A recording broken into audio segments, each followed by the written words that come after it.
Ok, Francesco Langi, vorrei iniziare con il chiederti da dove nasce l'idea e perché hai voluto parlare di amore attraverso una dimensione anche guidata da un dio e questa sorta di girotondo che unisce un po' tutti i personaggi. Ok,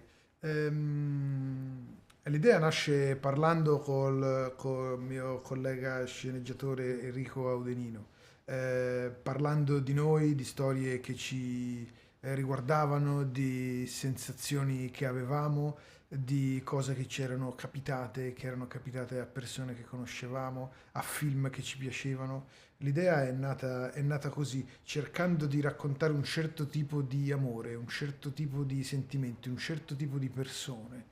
E quindi nasce dalla voglia di avvicinarsi a delle storie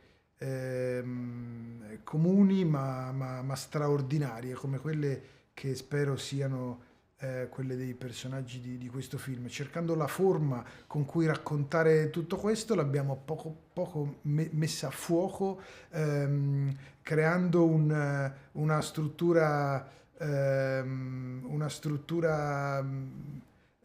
credo, come dire, avevamo il desiderio di creare una struttura articolata, complessa, ma assolutamente godibile.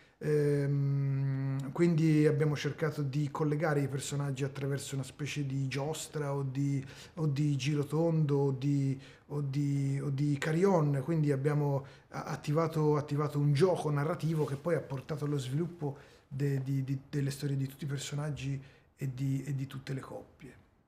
Ok, grazie mille. Grazie a te.